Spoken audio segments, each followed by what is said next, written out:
সম্মানিত মুসলিম একরাম, দান 4 প্রকার। খুব ভালো করে কথাটা বুঝবেন। দান 4 প্রকার। 1 নম্বর, 1-এর বিনিময়ে 10 নেকি আল্লাহ তাআলা দান করেন।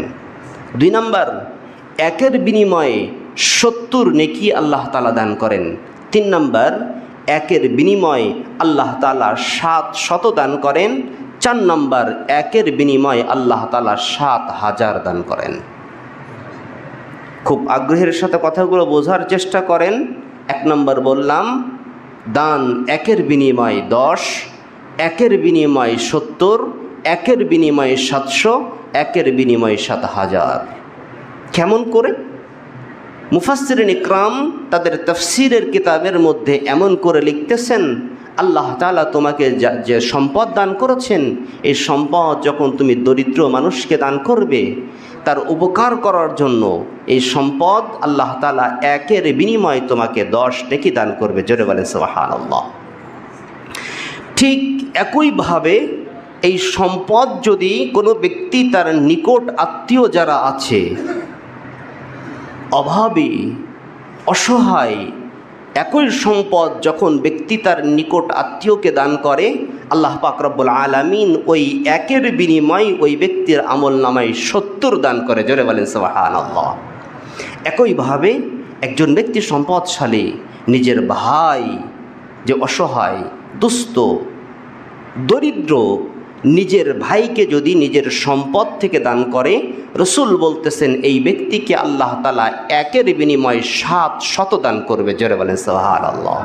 4 নম্বর, আল্লাহ তাআলার সম্পদ যেটা আল্লাহ তাআলা দিয়েছেন, এই সম্পদ যদি আল্লাহ তাআলার জন্য ব্যয় করে, অর্থাৎ যে আল্লাহ তাআলার ইলম শিক্ষা করে, কোনো তালিবে ইলম কোরআন শিক্ষা করে, হাদিস শিক্ষা করে, এই ছাত্রের জন্য ব্যয় করে, অথবা যেই প্রতিষ্ঠানে আল্লাহ তাআলার ইবাদত হয় এই প্রতিষ্ঠানের জন্য দান করে, অথবা যেই প্রতিষ্ঠানে আল্লাহ তাআলার দ্বীন শিক্ষা দেওয়া হয়, এমন আল্লাহর কার্যক্রম যেইখানে পরিচালিত হয়, এইখানে দান করলে আল্লাহ তাআলা 1-এর বিনিময়ে 7000 দান করে। জোরে বলেন সুবহানাল্লাহ।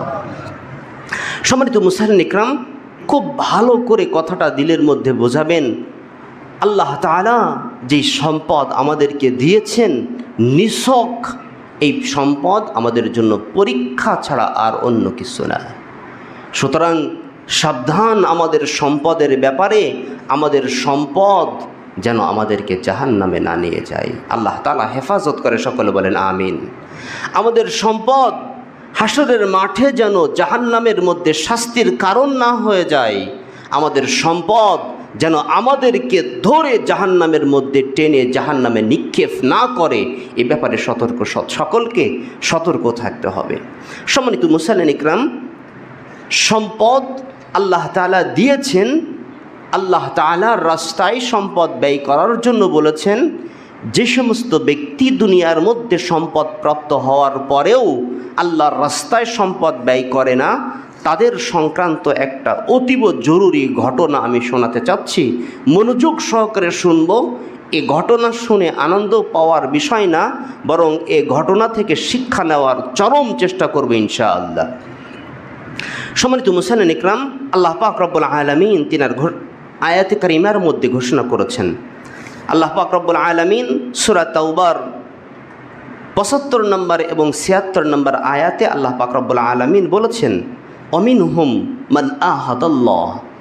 পৃথিবীর মানুষের মধ্যে এমন কিছু মানুষ আছে যারা আল্লাহ তাআলার সাথে অঙ্গীকার করেছিল, কি?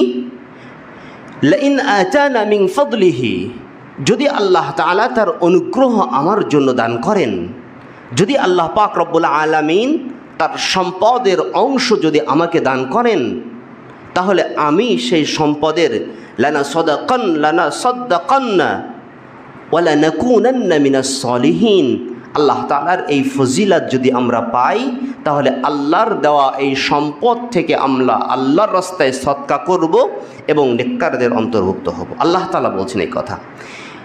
76 নম্বর আয়াতে আল্লাহ তাআলা বলছেন, ফালাম্মা আতাহুম মিন ফাজলিহি, অতঃপর ওই সমস্ত মানুষ যাদেরকে আমি আল্লাহ তাআলা আমার অনুগ্রহ দান করেছি, প্রথম ওয়াদা করেছিল সম্পদ ছিল না, আল্লাহ তুমি যদি আমাকে সম্পদশালী বানাও তাহলে সম্পদের হক আদায় করব।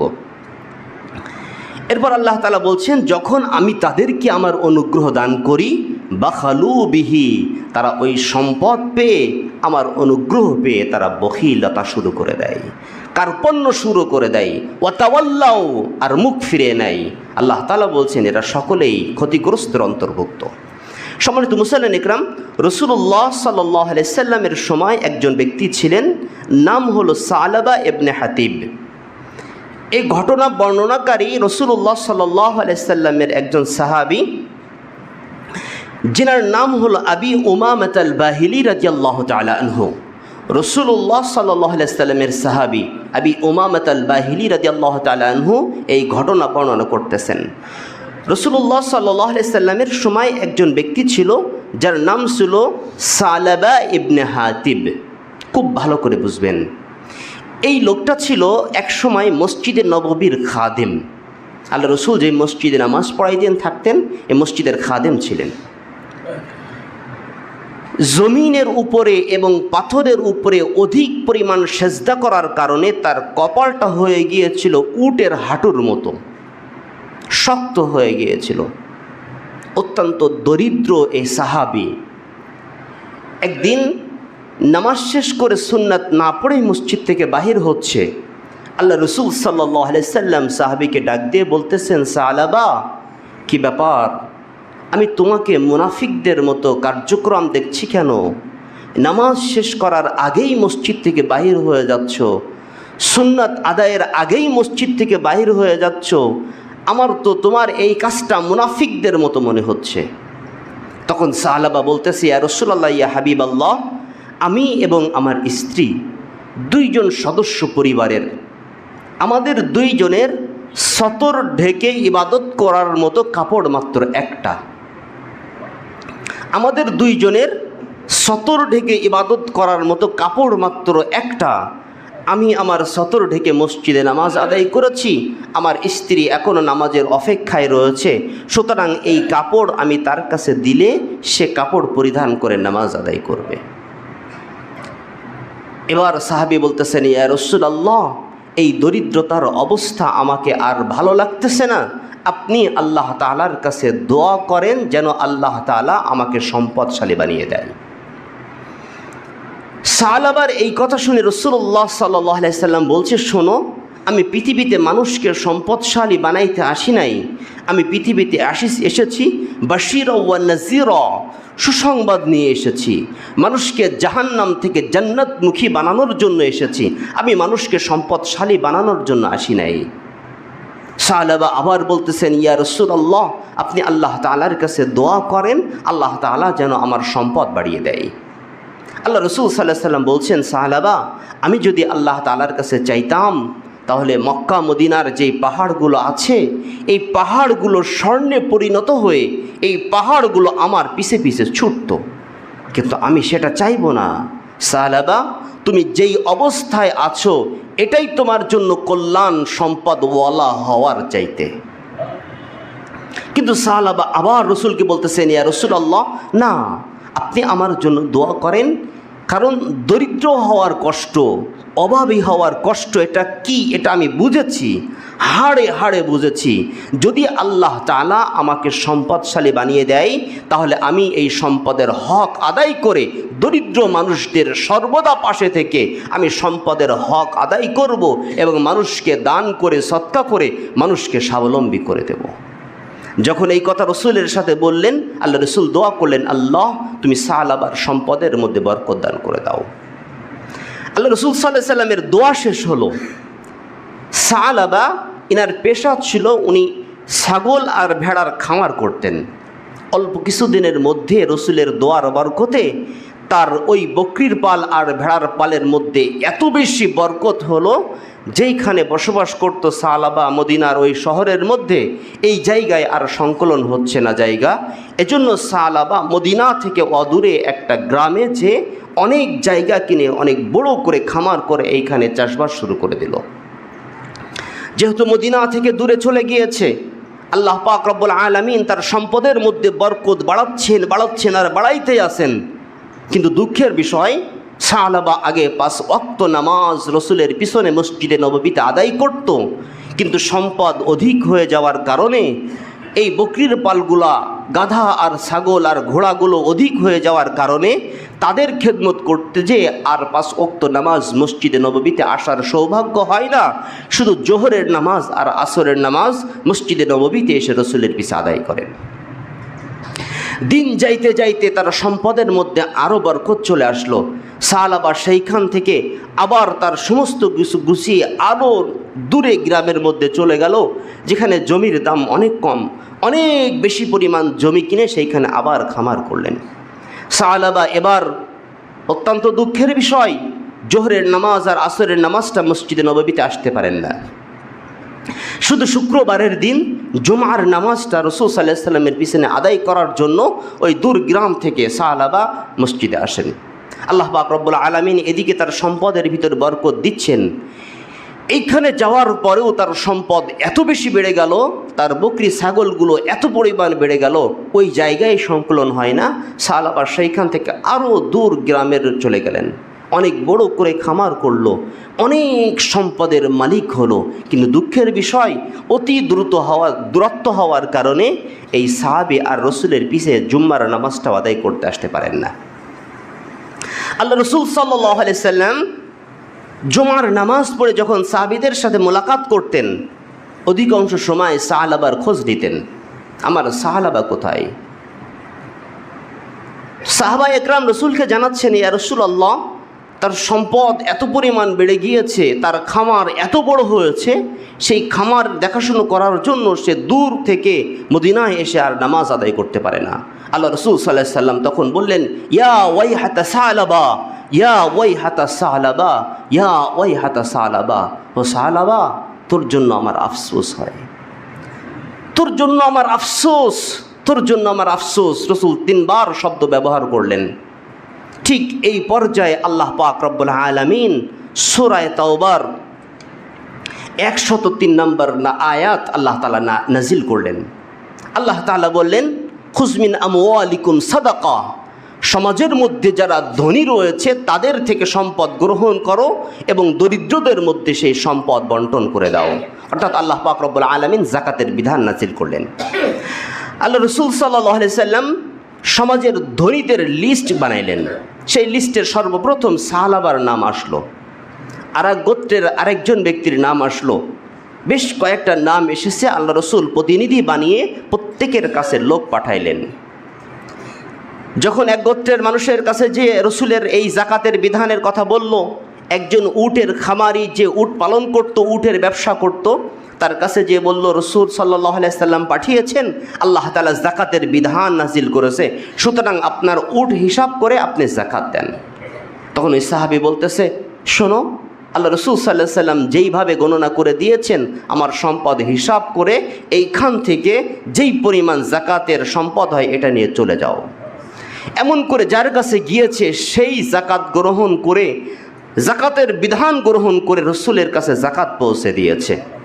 2 জন প্রতিনিধি যখন সালাবার কাছে গিয়েছে, সালাবার কাছে যে বলতেছে, আল্লাহ রসুলের সাহাবী, ও সালাবা, আল্লাহ পাক রব্বুল আলামিন তোমাকে প্রচুর সম্পদের মালিক বানিয়েছে এবং আল্লাহ পাকের পক্ষ থেকে যাকাতের বিধান নাজিল হয়েছে, রাসূলুল্লাহ সাল্লাল্লাহু আলাইহি সাল্লাম যাকাত নেওয়ার জন্য তোমার কাছে আমাদেরকে পাঠিয়েছেন।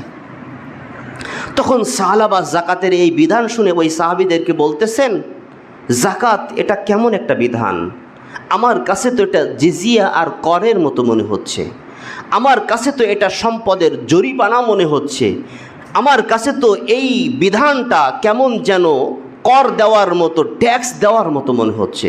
সুতরাং তোমরা চলে যাও, আমি পরে রসুলের সাথে সাক্ষাৎ করে এই ব্যাপারে রসুলের সাথে কথা বলবো। সাহাবা একরাম ফিরে আসলেন, রসুল্লাহ সাল্লাল্লাহু আলাইহি সাল্লামকে জানাইলেন, ইয়া রাসূলুল্লাহ, সালাবার কাছে যখন যাকাত চেয়েছি তখন সালাবা এই কথাগুলো বলে আমাদেরকে পাঠিয়ে দিয়েছেন। আল্লাহ পাক রব্বুল আলামিন সাথে সাথে এই মুহূর্তে সূরা তাওবার 75 এবং 76 নম্বর আয়াত নিয়ে আল্লাহ তাআলা জিবরিল আমিনকে রাসূলুল্লাহ সাল্লাল্লাহু আলাইহি সাল্লামের কাছে পাঠিয়ে দিলেন। কি বললেন? আল্লাহ পাক রব্বুল আলামিন বললেন, ওয়ামিনহুম মান আহাদাল্লাহ, তোমার সাহাবীদের মধ্যে এমন কিছু মানুষ আছে যারা আমি আল্লাহ তাআলার সাথে অঙ্গীকার করেছিল, লাইন আতানা মিন ফজলিহি, যদি আল্লাহ তাআলা তার অনুগ্রহ আমাদেরকে দেয়, লায়াতিয়ান লাসাদাকান্না, অবশ্যই আমরা আল্লাহর রাস্তায় সদকা করব। আমি তো আল্লাহ তাআলার কাছে, আমার কাছে ওয়াদা করার পরে আমি আল্লাহ তাআলা তো তাকে আমার অনুগ্রহ দান করেছি, সুতরাং দান করার পরে তার অবস্থা কি? ফালাম্মা আতাহুম মিন ফদলিহি, আমি যখন তাদেরকে আমার ফজিলত, আমার রহমত, আমার সম্পদের অংশ তাদেরকে দান করলাম, বাখালু বিহি, তারা কৃপণতা শুরু করে দিল।